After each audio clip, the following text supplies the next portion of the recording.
What's a job that you just associate with jerks?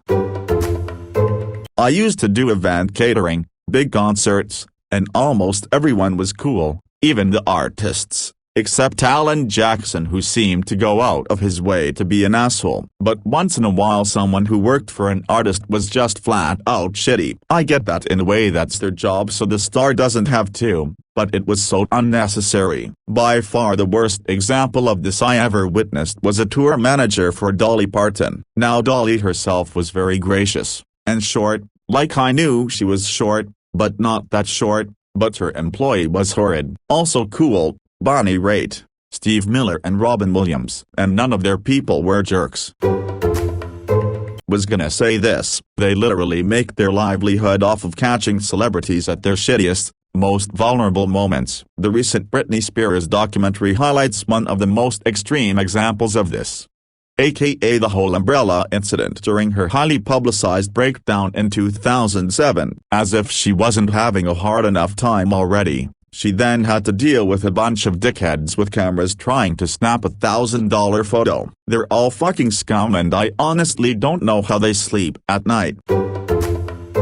I remember seeing some photos years ago of Britney Spears on the beach with her husband at the time. Most people saw a photo of them sitting on the beach and assumed it was taken with a telephoto lens. Then there was another shot of Britney from the back, and the paparazzi was maybe 20 feet in front of them, stacked up like a pyramid, almost just snapping photos. Public beach, and that's what they have to put up with. Not to mention, Princess Di frown. My mom's widower was an oil rig manager. Dumbass had a 10th grade education and lucked out making around $300,000 a year. After the Horizon oil rig disaster, they had new regulations and he refused to go over hypothetical accident scenarios on a conference call because my crew would never make a mistake, and hung up on his company's compliance guy. So he was already in hot water. Then one of the higher-ups from corporate was visiting his rig. They were having a meal and the corporate guy was trying to get to know him and make small talk, and was talking about how he enjoyed hunting and riding autos and whatnot. Asked the rig manager what his hobbies were, and this dumb fuck straight-faced says, "I like to fight, fuck, and drink." Needless to say, he was asked never to come back after that month-long shift was over. Dumbass lost a $300K/year career trying to maintain some kind of badass biker persona. Guy was a fucking joke. Surgeon here. For everyone saying yeah, I wouldn't mind having an overconfident sociopath work on me, trust me. You do. The cocky surgeons are the ones who take the biggest risks and feel the least amount of empathy when considering the potential consequences, not to mention they crush the morale of their support team, which can often psych them out at critical moments. My talent comes from years' hard work, not unearned arrogance. And more importantly, I am comfortable enough with my own fallibility to double, triple check instead of just rolling the dice. Not controlling your ego is what gets people hurt and makes for a miserable work environment for everyone else around you. It's a shame that surgeons are associated with being jerks, and it's an even bigger shame that most of them deserve it. I worked in pathology/lab for a hospital. Surgeons are some of the most bizarre critters you will ever meet. They would call and demand to know why results for a test they ordered were not in. 1. Bacteria takes time to grow, and 2. The nurse/tech/LPN has not sent/brought/drawn the samples yet. Therefore I cannot give you results for samples I don't have. They didn't get it. I had an oral surgeon that mocked me for making a very slight whimper as he pulled a stitch out that was right in the space on my gum sitting on top of my front teeth, just underneath my nose. It's a super sensitive spot on the body, and he'd put a bone graft in about a week or so earlier. I was an 18-year-old girl, literally almost slapped him. He had mentioned at an earlier appointment to me that his daughter had a severe eating disorder and that at one point her heart had slowed down to where it was barely beating, and that he had no idea why. In that instant I knew exactly what that poor girl's life with him for a father must be like.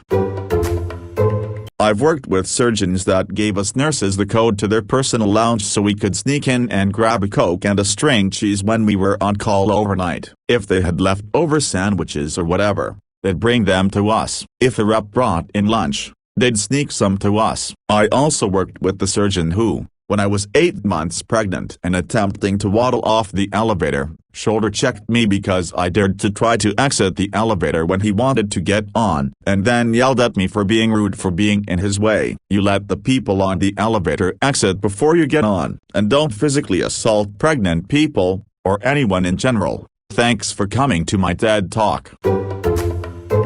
Some people in this thread have spoken about some surgeons having a god complex. Many lawyers have a gladiator complex. They record craft and mastery of complex legal principles can save clients tons of money, so they literally consider themselves gladiators who are fighting for the prize. It would be funny if it isn't so fucking infuriating seeing them behave like absolute cunts.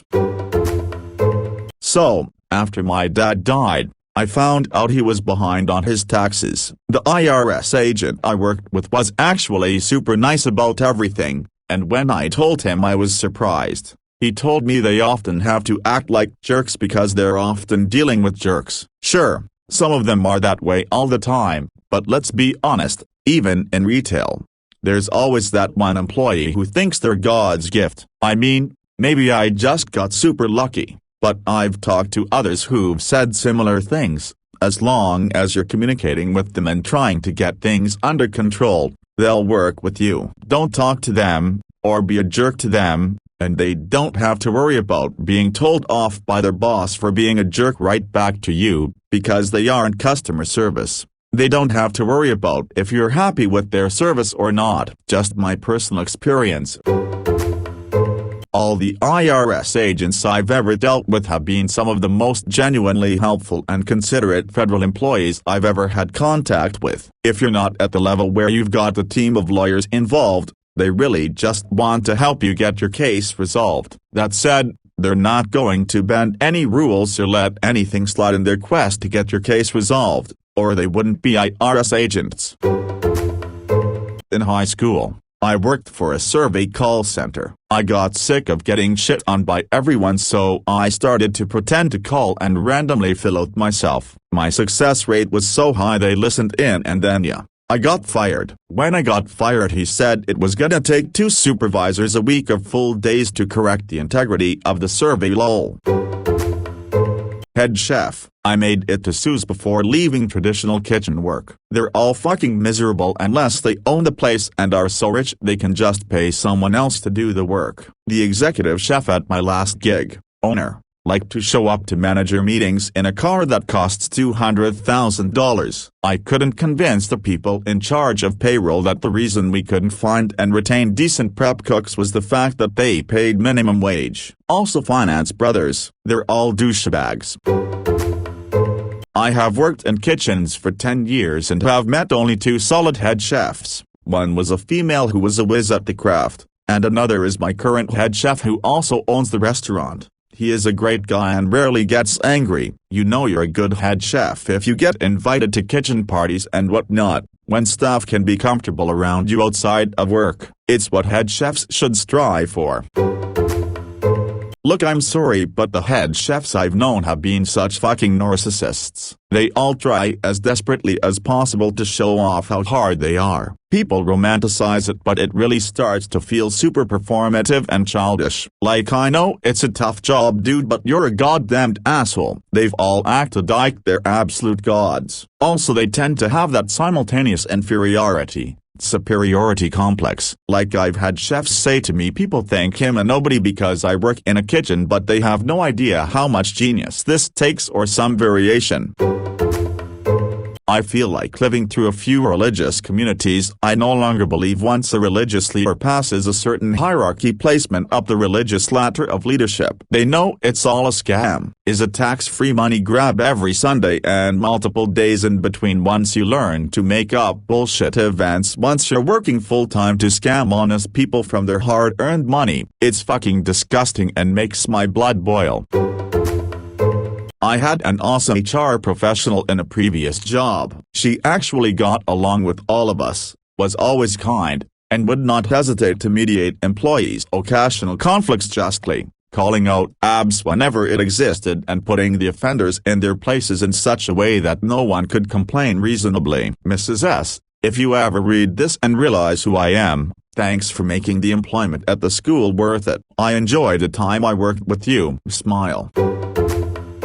I fucking loathe HR departments and the useless people who staff them. Nothing fills my heart with hatred more than thinking back to how much incompetent, corrupt HR has fucked me over during my lifetime. I fantasize about becoming obscenely rich, buying a half-dozen cruise ships, putting on a fake HR mega conference in the Caribbean, filling all boats with HR personnel and then sinking them. I'd sit on my yacht with a cigar plus whiskey and laugh while it happened. My wife won't get to see me when I die because my dying wish is to have all the HR staff I dealt with over my life be sent to my deathbed so I can tell them all to go to hell one last time. In fact, if there is a heaven and hell, I would gladly forfeit serving in heaven for chance to reign in hell. If Satan promised to send all HR personnel to my own circle where I would force them to fill 12-page benefits forms with shitty nearly dry ballpoint pens for all eternity. I've had debt collectors calling my work phone for 6 years now. For the last guy who had the phone number, gee, wonder why he changed it. Tried to explain to them a whole bunch of times that Michael's not here, Michael gone. Don't know Michael. I have no interest in what happens to his credit score. And surprisingly, I have no number I can give them for this Michael I have never met or dealt with in my life. The calls have dwindled to just once every week or so now. One of the regulars is sure I'm Michael and one of these days she'll catch me out. Likes to say hi Michael. Like someone talking to a friend when I answer. I was simply curious and applied for a job at a local collection place in my early 20s. I had no intention of working there, but I was bored. And my GF's uncle was a lawyer that sued debt collectors for breaking the rules, so I was interested how real his nutty stories were. I passed the first screening, and got into sessions with their trainer to evaluate me on mock collection situations. Holy crap. Basically worked out that I was to figure out what assets they had that they could sell, or get loans against, or all sorts of stuff to pay off old unsecured debt, which is the exact wrong thing to do. In one case, I should have tried to convince a guy to sell his truck, which he needed for work, or another to go get a payday loan, WTF, to pay us off, when the argument was I'll pay when I get paid.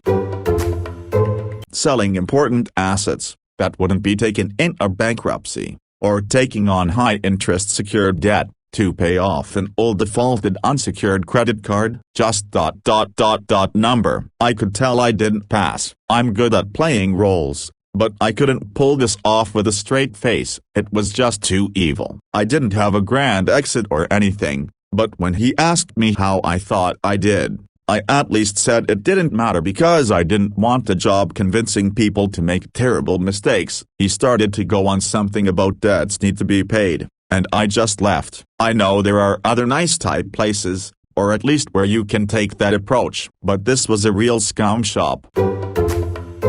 A smart trainer would offer tips and help to showcase their knowledge and build clientele. Plus, it's their fucking job to encourage people to aim for workout goals. I hope you found a new place where people are helpful and trainers actually follow their job description if they want to interject during your workout. Best wishes to you and that trainer can fuck themselves. Straight up, the only reason I'm staying in the apartments I'm at now is because I finally found a place with good office staff. It's always either friendly idiots who can't do anything right or jackasses who lie to get your money and dismiss your every concern. Saddest part is my place is jacking the rent up this year and I already decided it's worth it to not deal with a new and almost certainly worse management team. Oh, my God. In July, I was notified that my rent was going to go up by till 25%. I was to start paying more for base rent and pet rent after paying one-time pet lease fees and document fees. I had a week to decide whether or not to move out. With the current housing market, I had little choice but to nut up and just go through with the lease for another year. In this span of time, My fridge started freezing everything due to an irreversible design flaw. The maintenance man said I needed a new fridge. He called the apartment manager as soon as he diagnosed the problem while still standing in my kitchen. I was without a functioning fridge for at least 3 weeks. When I went out to sign the lease, I tried to haggle off the bullshit document fee because I'd been without an appliance that was supposed to be included in my rent. The apartment manager said, and I quote, "That document fee is how people like me make money. So you're telling me that you're literally making shit up so you can take my money and put it directly in your pocket? Go fuck yourself. I can't wait to be out of this shithole next year." Hard disagree. I worked in a nightclub and the bouncers were lovely people, just trying to make a few extra bucks on the weekend. They protect the staff, friends first and foremost, then the patrons. They're not waiting for a drunk, handsy asshole to start a fight. They're rejecting them the moment a problem starts to develop. I ran lights. The bouncer that watched me and the DJ was a massive sweetheart that worked with children with autism during the day. For some reason a lot of people wanted to start a fight with me while I was working for a variety of reasons. The main one was not taking song requests even though I ran lights. Didn't matter. The bouncer would talk them down, but if one threw a punch he'd plop them over his shoulder to carry them to the exit. Speaking from the perspective of being the son of one of these, currently working in a gas station where I interact with these people multiple times a day, and above all else, having been an employee at the Home Depot, construction workers, they are consistently the worst people I meet on a regular basis. Rude, petty, entitled, and worst of all, fucking creepy towards women. Oh, and from what I've seen, drunkards too. On and off the job site, I had female co-workers at Home Depot who was constantly sexually harassed by many of the construction workers who came in, and we weren't allowed to do anything about it. They said it was company policy, but we all knew it was because these construction companies spent so much money there that we couldn't touch them. Understandably, most of them left. And I won't even go into detail about my father. Just know he's a narcissistic, abusive piece of shit. And lo and behold, most people I've talked to who had a construction worker parent experienced close to the same home life I did. I know I have a bias, but that bias comes from experience. I'm sure there are good people who work in the field, but I have yet to meet them. TLDR, I associate construction work with jerks. Edit. Wow, this blew up. I go to bed and my notifications are just destroyed. I'll add one thing I forgot to mention before. Plus they're disgusting slobs. Where I work now, we have a roller grill where customers can grab hot dogs and such using tongs. Guess which group of people consistently uses their bare hands after they've gone to the bathroom, and more than likely didn't wash said hands. Hence why you should never buy gas station hot dogs. You're welcome, Internet. I got a construction internship in college and it was one of the coolest semesters of my life. I made a lot of great connections, but the sexual harassment was so bad that I left. One site manager drove me 30 minutes to an empty site, shell of a building in the sticks, nobody else around, and told me my husband, who had never met this man, was going to leave me and that my husband didn't appreciate me like he did. I was slightly afraid he was going to kill me. We got back, I told my buddies, they told our boss, and boss said Glenn and I play golf, he would never do that. This is what happens when women are on site. I didn't last much longer. Edit, tipsy and can't spell. Edit 2, electric boogaloo, thanks for the award. Worked in a coffee shop near a major highway, served a lot of their ilk. Yep, most skilled contractors types were fine. Plumbers, electricians, repair techs.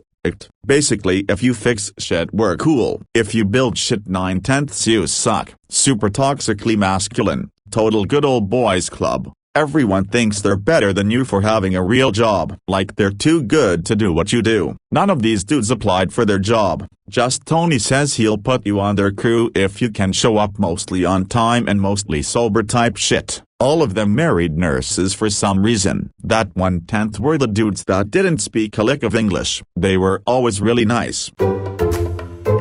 My granddad is a contractor and he used to be a old pervert. When he babysat me when I was little, he took me to Hooters for lunch a few times. Used to always flirt with waitresses. Creepy old guy behavior. But he never let his worker harass women when he was around, mainly because he thought it was super unprofessional, and he ended up marrying a lovely lady that really straightened him out. But yes, most construction workers are really nasty pervs and general jerks.